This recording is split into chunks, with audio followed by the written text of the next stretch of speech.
Well, this is Guns, Knives, and Watches, man, and we're going to talk about some Spyderco goodness. And what we're going to talk about is the Spyderco Ulize, Ulize. And sorry, I kind of have a, like one of them coldage type situations. And we're going to set it out here like this. Now, there's going to be a lot of people who are going to talk to you about it, and they're going to know the history and all of the bullshit about this knife, and I literally don't care about any of it.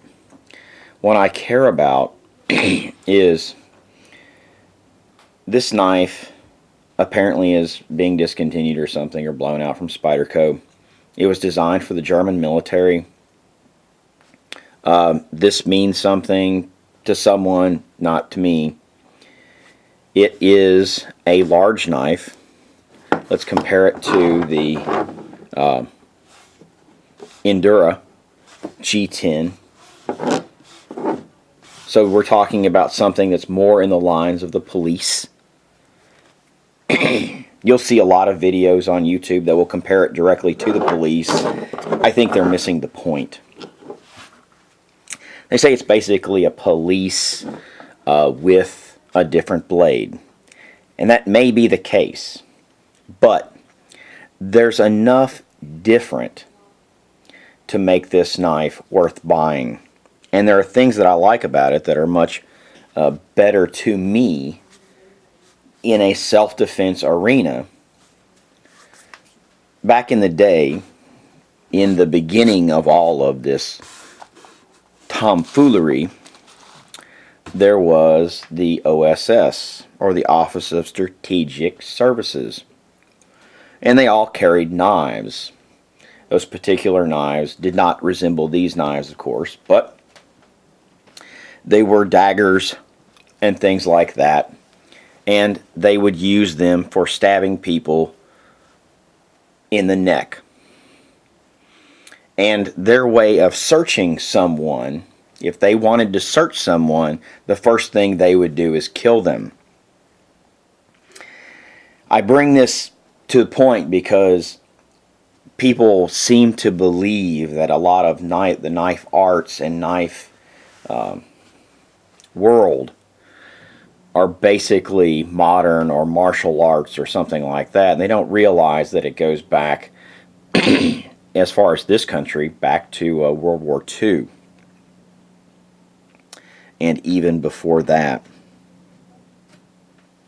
The infamous, of course, USMC K-Bar, a fighting knife. But we have the Spyderco in front of us right now. And there we go. Of course, we have a recurve blade. We have a hollow grind up to a full thickness spine, which gives a lot of strength and a lot of durability. We have stainless steel liners, of course, that are milled out, similar to this Endura G10.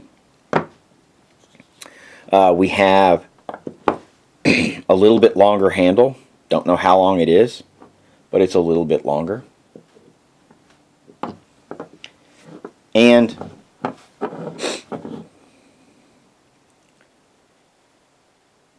this knife is more for self-defense.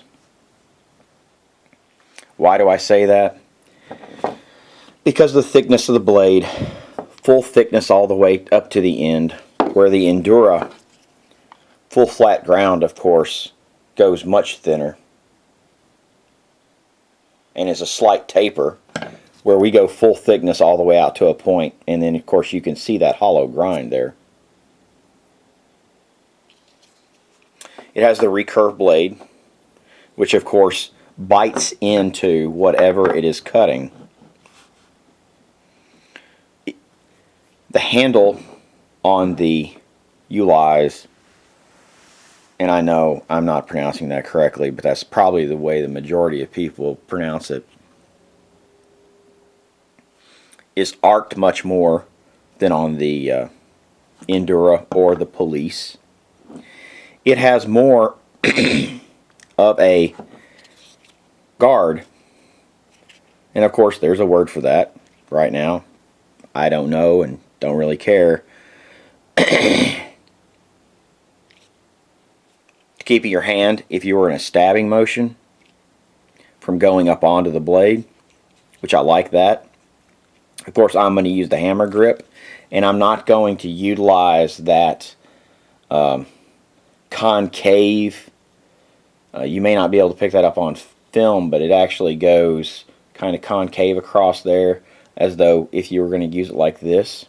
Of course, we've got jimping there that's usable, but I really, really like this lower finger guard. Of course, we've got a small sharpening choil there, and just for my own personal beliefs, of course, I really like recurve blades. Anybody knows me knows that. I've carried recurve blades, and I've dealt with quite a lot of them over the years. I like the fact that because of this thickened front finger guard, that it pushes your hand a little farther back, giving you a little bit more reach, more effective length of the blade.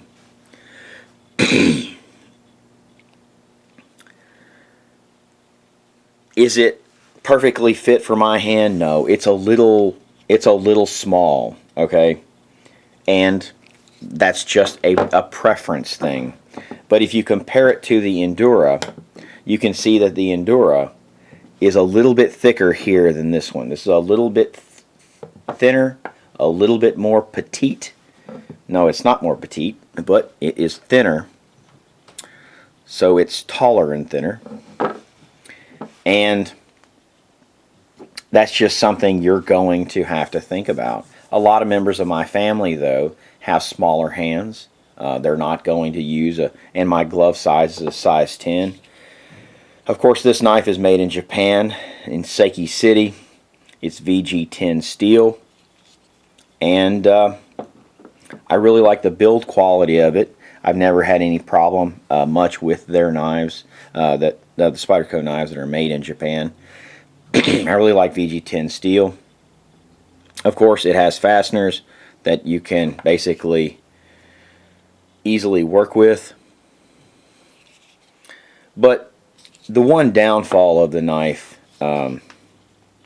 to me as a knife person or as a knife user, because I don't get into all the minutia and all the bull crap, is just the thinness right through here. I'd like it better, and I feel like I have more control over the Endura as far as feeling like I have control over the torque of that blade.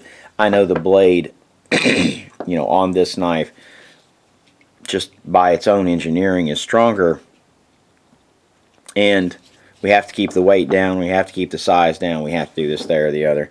Now, you can buy this knife right now on Sierra Trading Post, and if you have a 30% off coupon, you can get it for around $111. Is this a knife for you? Well, how do you feel about recurves? How do you feel about the whole construction similar to the Police? Is the knife, when it comes back to this point, and it's almost touching on both sides, and I think it is touching possibly on that side, is that going to bother you? Just right there, because they tried to keep that metal full thickness, and they were pushing things, to the extreme, man. And it's not hitting, but God, it's close. So, is it the art of it? Yeah. The German Police, did they get a good knife? Yes. It all gets back to what your personal preference is. But all of these steel-lined G10 knives from Spyderco, I've been happy with. And I've been happy with their durability, the way in which they hold up, which is durability, but hold up over not so much excessive abuse, but still abuse. Do I use these knives? Have I used these Enduras in ways in which I probably shouldn't have? Yes. Will I do it with this one so much? No, because I only have one of them. I only have access to one of them. These Enduras, anyone knows, I have, stacks of them. And it's just something that, it's like any other knife. It's like any other tool you're going to use and put in your hand. Does it call to you? I like the recurve blade. I like the full thickness through there. I don't need a full flat ground. The hollow grinding doesn't bother me. And, of course, the handle construction, I think, is superb. This is Guns, Knives, Watches with the Ulize, or Ulize, knife from Spyderco. If you want to see the history of it or anything else, go read on the website. Go to some forum somewhere. Whatever. But this is probably the last of the sale of these knives. They have them, as I said, at Sierra Trading Post. It's around $111 if you have a 30% off coupon. And peace out.